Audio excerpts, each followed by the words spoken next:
And now, stay tuned for the mystery program that is unique among all mystery programs. Because even when you know who is guilty, you always receive a startling surprise at the final curtain. In the Signal Oil program, The Whistler.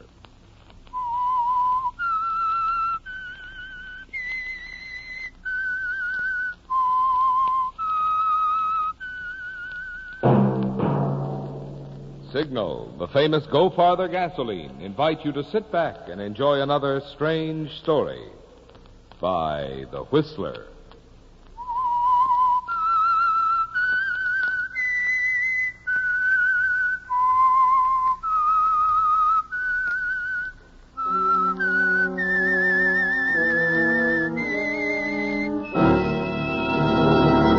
I am the Whistler. And I know many things, for I walk by night. I know many strange tales hidden in the hearts of men and women who have stepped into the shadows. Yes, I know the nameless terrors of which they dare not speak. And now for the Signal Oil Company, The Whistler's strange story, The Doctor's Wife.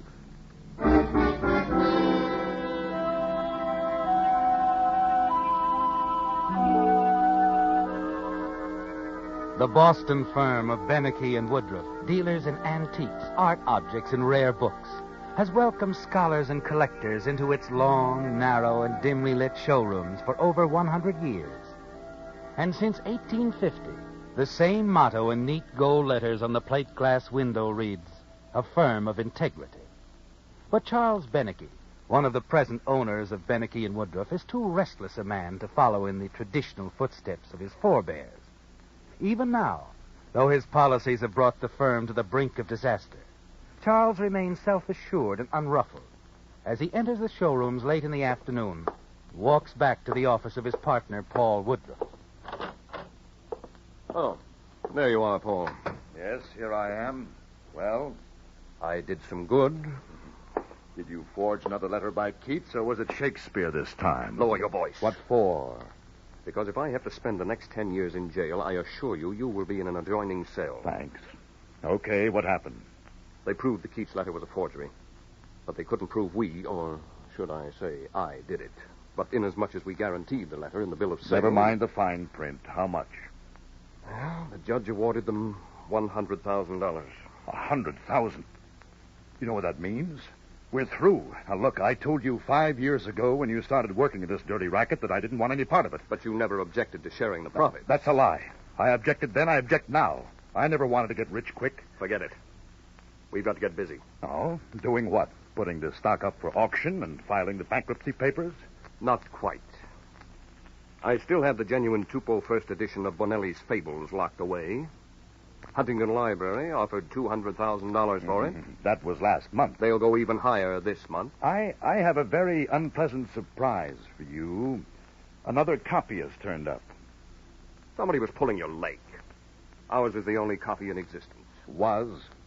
As you very well know, there were several copies turned out in the original printing. Another one has reared its ugly little head. It's a forgery. Yeah, sure. That's the first thing you'd think of. Well, it's not. They did an infrared check on the watermark, and Huntington says it's an exact duplicate of ours. Unmarked, perfect in every respect. Original Italian version, Bonelli's Fables, F. Tupou Press, first known printing, issued February 13th, 1485, complete with the woodcut borders. Do you want any more? Who has it? Elkin Arthur, London, is the agent for the book, but is still in possession of the guy who discovered it, Dr. Roger Brookhurst, who lives in some London suburb. What do they want for it? Elkin Arthur figures they can swing the deal for around $50,000. Ridiculously low. We have to get hold of that book. How? Even if we had $50,000, which we don't, thanks to you, Huntington already has an option on it. You seem rather pleased about the whole thing. As a matter of fact, I am. Even if I have to lose my shirt, at least I'll be through with you and your shady deals. Not just yet. I'm leaving town for a month, possibly longer. You'll remain in charge of the shop until I get back. Oh? Who says I will? I needn't remind you that in the eyes of the law, you're quite as involved in the so-called shady deals as I am. I would strongly urge you to remain at your post until I return. Where are you going? London, of course. And I'm not coming back until I get that other copy of Bonelli's Fables.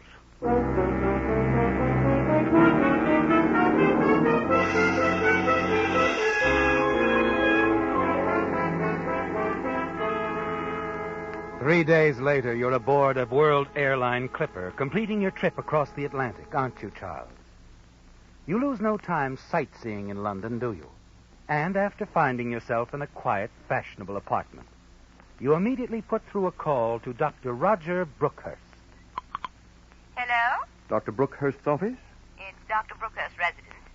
I'd like to make an appointment to see him. The doctor's no longer receiving patients. Oh, well, I'm not sick. I wish to see the doctor on a business matter of extreme urgency. I'm afraid Dr. Brookhurst will be unable Please.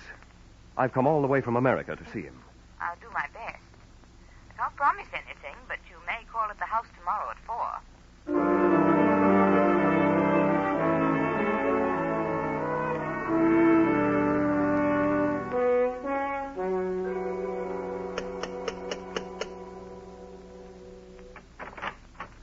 Won't you come in? Thank you. Oh, excuse me. This is Gerald Kimberly, Dr. Brookhurst's secretary, and... Charles Beneke. Please do, I'm sure. Forgive me, Yvonne. My head is splitting. I must be going. I'm sorry I'll take care of it, Gerald. Don't worry. Well, then, goodbye, Yvonne. And good day to you, sir. Good day. Are you the doctor's daughter? I'm his wife, but that is a compliment. Oh, the truth. Are all Americans like you? In the presence of a beautiful woman. In that case, I had better take you upstairs to see Roger immediately. Well, if you insist. I want to warn you. He's been an invalid for some time. Stomach disorder. It makes him very short-tempered. I understand. Oh, Roger, the gentleman who phoned is here. Oh, yes, the American. Show him in. How do you do, Doctor? Not very well. Sorry. Well, sir, what is this urgent business that brings you to my door? Your copy of Bonelli's Fables. You see... No, I don't. Now, look here, sir. I don't care if you came all the way from the North Pole. I have had quite enough of book buyers, book sellers, and book traders. My agent is Elkins Arthur, 84 Charing Cross Road. Consult him if you care to, but kindly leave me and my household alone.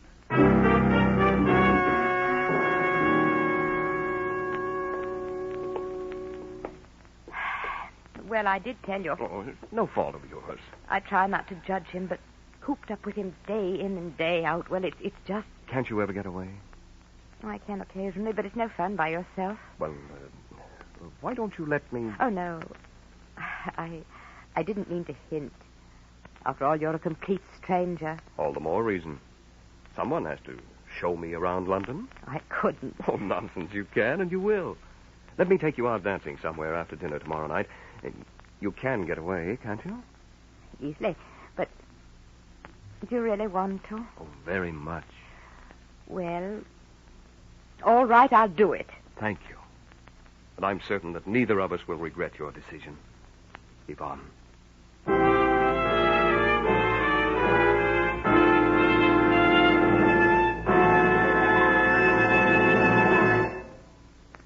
You know, the sound effects they use for radio are mighty interesting. For instance, supposing I were to broadcast that message you see on Signal's cartoon billboards. Next time, go farther with Signal. Well, if I said that same thing over a filter microphone, here's how it would sound. Next time, go farther with Signal. On the other hand, through the echo chamber, it sounds like this. Next time, go farther with Signal. But really, friends, the important thing is not how you say something, but what you say. And the important thing to you drivers is that from Canada to Mexico, Signal has become famous as the Go Farther gasoline. After all, in order to give you such good mileage, today's Signal has to help your engine run more efficiently. And when your engine runs more efficiently, naturally you also enjoy quicker starting, peppier pickup, smoother power, more of the things that make driving more fun. So to be sure of both driving economy and driving pleasure, just be sure to fill up next time at a Signal station. And next time, go farther with Signal.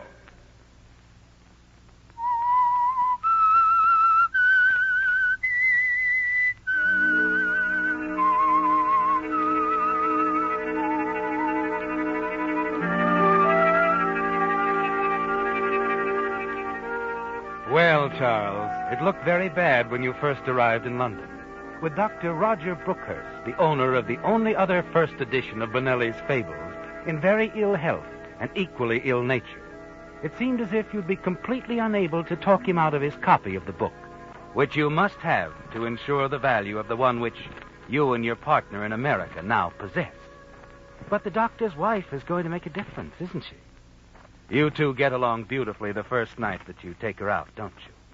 Dining in a secluded restaurant, dancing afterwards, and then a romantic stroll along the Thames.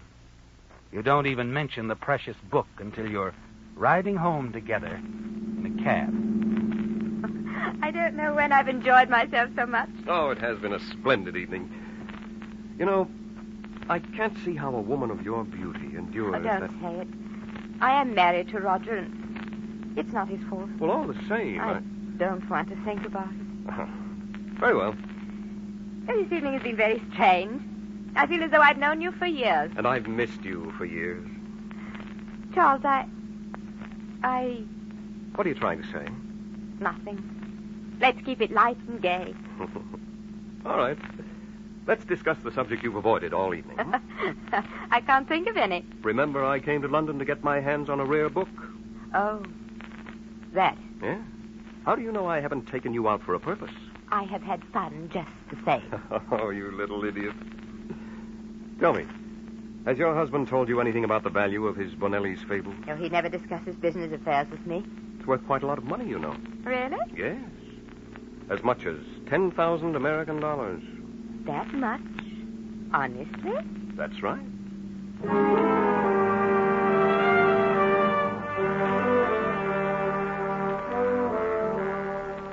You see Yvonne the next Friday, and then the weekend after that. You're sure she's in love with you, Charles, and you're sure she loathes her husband. But you have to find a way of bringing it out into the open, of taking advantage of it to get that book. Luck is with you there, isn't it, Charles? For on Wednesday evening, as you walk hand in hand down a quiet lane, Yvonne turns to you. You won't think I'm vicious, Charles, if I... I know you're not. It's about Roger. I can't stand it another minute. Day in and day out, jailed in that old house with that nagging invalid. I'm sorry. It's not his fault. But you can't help what you feel. It's true, I can't. I'm young, and I want to taste life. Of course you do. Do you care anything about me at all, Charles? Don't lie or pretend, please. I love you, Yvonne. You're not just saying that to get hold of that old book, are you, Charles? Yvonne, the book is important to me. I'm short of cash at the moment, and the client I represent will give me a handsome bonus for getting it, but, well, it has nothing to do with my love for you. You don't have to explain. Oh, darling, what can we do? Why don't you take the confounded book and run off with me? The devil take it all. I want to. I wish I could. Well, why can't you? The scandal would kill my family. Well, sometimes, Yvonne, we have... No, Charles, it won't work. There must be some other way. If I could get a divorce, I'd... Oh, well, that's impossible, isn't it? Under the circumstances, yes. But you've got to help me, Charles. There is another way.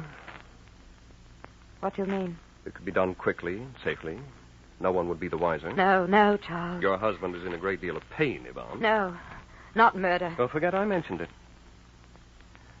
Perhaps we'd better say goodbye. No. Wait. How would we do it if we decided to do it? I assume Roger uses sleeping pills. Yes. A few extra in his glass of milk or tea. And it would be all over. Yes. Roger could leave a short note behind, explaining why he did it. Oh, but his handwriting. I've spent a good part of my life studying original manuscripts and letters. I'm something of an expert on handwriting. I see. Oh, but I'm afraid, Charles. I'm very afraid. Come here, darling. Please hold me close, Charles. Hold me tight.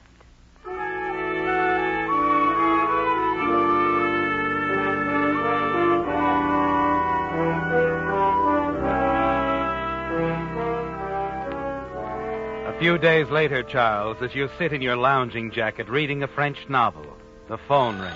Oh. Hello? Charles, Yes. can you come tonight?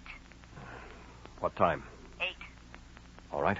Don't have the cab stop in front of the house. No, of course not. Be sure no one sees you. I'll take every precaution. 8, then. 8.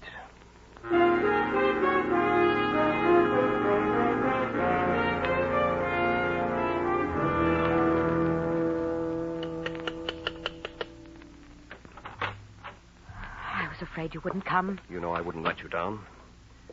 Did you get everything? Yes, in here. These are his letters. Yes, and they're recent, too. Good. Here's his pen. Is this his usual stationery? Yes. Let me do a little practicing on this scratch pad. Huh? Yvonne? Yvonne? Yes? Yes, Roger? Is there anyone down there in the sitting room with you? Not really, Roger. Not really. Now, what does that mean? Is there anyone down there or not? I heard voices. Only a neighbor. Well, what does he want? Just to borrow a copy of the Times. Oh, very well. But you might tell your neighbor that subscriptions are available at the Strand. Yes, Roger. And bring up my tea, please. In a moment. Now, Maybe we shouldn't go through with it. slip the sleeping tablets into the tea. What about the note? Are you sure? It'll be perfect. All right, then. Yvonne! Yvonne! Coming, Roger.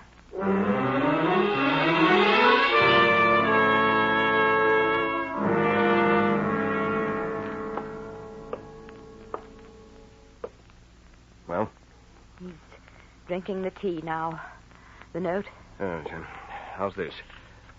I've been a burden on my wife long enough. Forgive me. Roger Brookhurst, M.D. Good. Charles, perhaps you'd better keep away until after the funeral and the inquest. Yes, of course. I'll miss you, darling. I'll miss you too, Charles. I hate to bring this up at a time like this, but we must be practical. Yes? Perhaps I ought to sell the book for you immediately. You'll need ready cash for the funeral expenses. Oh, no, Charles. They might ask about it at the inquest. Give me a week. Certainly, darling. Shall we arrange for a place to meet? What about our pub off Piccadilly Circus? Just the place. A week from today. 4 o'clock be all right? Yes. Anything else? No. I only hope I can stand the ordeal. When it gets bad, think of us in America, married, happy, together. I will. And now, upstairs. Do you suppose he's... Yes. We'd better have a look.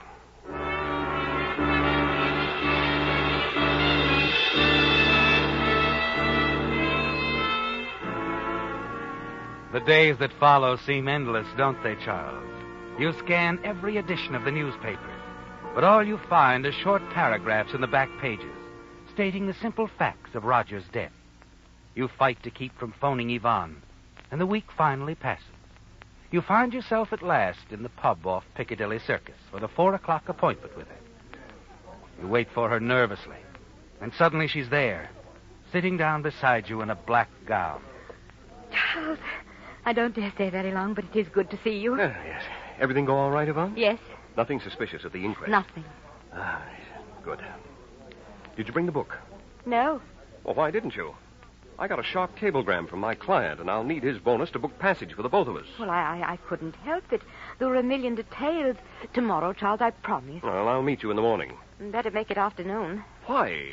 Well, because, silly, the book is in the Bank of London, and I have to get all sorts of papers signed and sealed proving I'm me and that Roger was my husband and that I have a right to his bank vault. All right. At 3, the Bank of London. I'm sorry. I'll see you tomorrow. You're not cross with me? No. You still love me? Oh, you know I do. 3, Bank of London.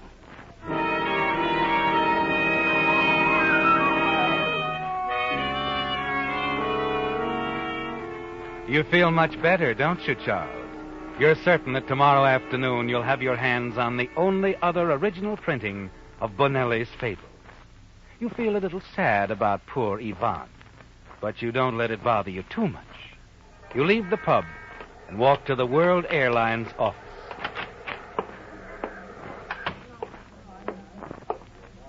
can I be of service, sir? I wish to book passage back to America. Boston. Oh, yes, sir. We have a flight leaving tomorrow night at 9. I'll take it. How many in your party? One. As you're Just about a to moment, get your sir. ticket, you Yes, suddenly that's hear right. a familiar voice from another ticket window close by. 2 for Paris. Yes, they'll do. I'm in a hurry. Here.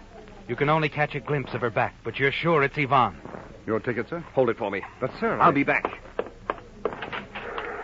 You rush out after her, but she disappears into a waiting car and drives off. Desperately, you look up and down the street. Cabby! Cabby!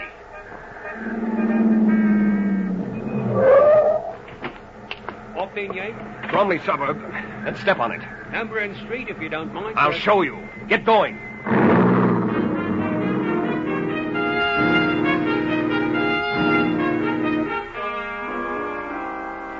You have the driver let you off a block before Yvonne's house and walk the rest of the way. As you approach, you see Gerald Kimberly, the late Dr. Brookhurst's secretary, drive off in a roadster loaded with suitcases. You're afraid you're too late, aren't you, Charles, as you rush inside the Brookhurst residence. Gerald, darling, is that you? I'm in here. The rest of the bags are packed. I'm getting the book out of the safe. Hello, Yvonne. Charles. Surprised? Yes. I didn't think you could do a thing like this after all we went through. Didn't you know? I thought the lady loved me. No crocodile tears, Charles. I was on to your game from the first. What do you mean, game? Oh, come off it, Charles. Imagine trying to tell me the book was worth $10,000 when poor Roger was giving it away at $50,000. You knew. All the time, you knew. What did you take me for anyway, an innocent little fool? Well, now you know much better. I'll take that book. Oh, no, you won't. You'll get out of here. Gerald and I are going away together.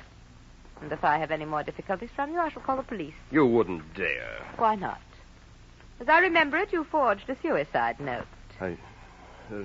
Listen, Yvonne. This is wrong. I love you, Yvonne. Don't lie. Besides, if it were true, it would do you little good. Gerald and I have been in love for years, but he couldn't bring himself to do away with Roger. So that's why you let me. You used me. That's right. I'll take that book, Yvonne. No, you won't. Let go of me. Oh. Too bad, Yvonne. You could at least have had your life. And Gerald.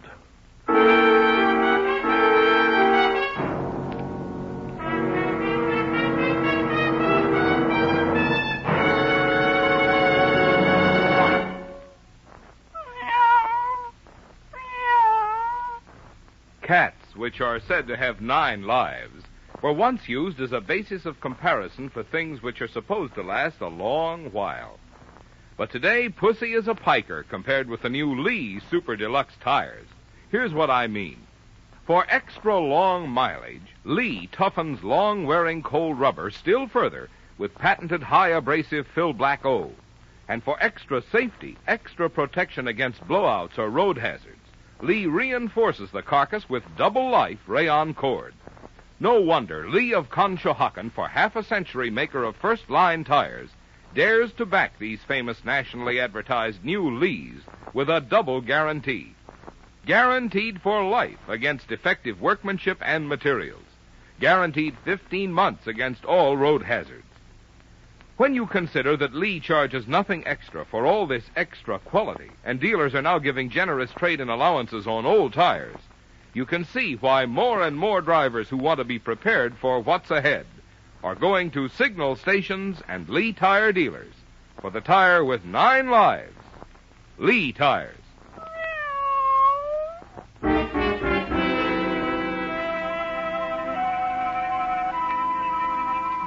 It was over quickly, wasn't it, Charles? With Yvonne dead, you were able to take the book, dispose of your gun, and leave the house without being seen. Then you hurry to the transatlantic telephone, talk to your partner in Boston, give him some hurried instructions. You're certain you can expect a visit from the police, probably soon. And after talking with your partner, you're sure you're prepared for them, aren't you? Yes. You own an identical copy of the book. It's a matter of public record in book catalogs throughout the world. You're sure all you have to do is say that this is your copy of Benelli's Fables. Both volumes are identical, aren't they? Even the printing errors, the flaws in lithography. And no one can know that your copy of Benelli's Fables is locked in the safe of your office in America. It's a risk, but only a slight one which you will have to take. You jump at the sound of a knock on the door. You wonder if it can be the police so soon. Quickly, you slip the stolen book from your briefcase and put it in a desk drawer and lock it. Coming. Yes? Who are you? I'm Inspector Kramer of Scotland Yard. May we come in? Oh, please do. Sorry for the delay. It's quite all right. Well, sir, I am here about a murder. Murder? Yvonne Brookhurst was found shot to death 2 hours ago. This is a shock. Rare volume was stolen by the murderer. Bonelli's Fables? Yes. We understand from Mr. Gerald Kimberly that you were most anxious to get the book. I certainly was. It's an original edition. I have the only other copy. I have it with me, as a matter of fact. Our ownership is a matter of official record, if you care to investigate. How'd you happen to bring your copy with you, as valuable as it is? With both copies in my possession, I could ask and get any price for either. Or both. I'd hoped to sell them, either here or at home. Yes, and it still seems strange. You're more than welcome to communicate with my partner in the States, Inspector. He'll verify everything I've told you. The fact that this is our copy, the reasons why I brought it with me. Yes, we may get around to that. Meantime, may I see your copy? Yes, of course.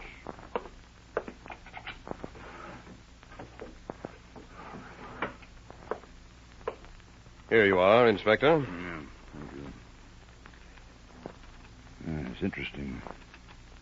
Tell me, are you familiar with the book at all? Oh, certainly. Mm-hmm. I read it twice a year. It gives me a chance to brush up on my Italian. Good. Are there any identifying marks in the book? Let's see. Yes, turn to page 32, last line. Capital letter is missing on the first word. Any others? Mm-hmm. The donkey, beautiful woodcut on the margin of page 50. Yes? The donkey's eye is missing. Mm-hmm. Mr. Beneke, I shall have to arrest you for the murder of Yvonne Brookhurst. This is not your copy of the book. It's the Brookhurst copy. What do you mean, Inspector? What I said. You've never read this book, nor has anyone else. The 2 pages you mentioned are still uncut.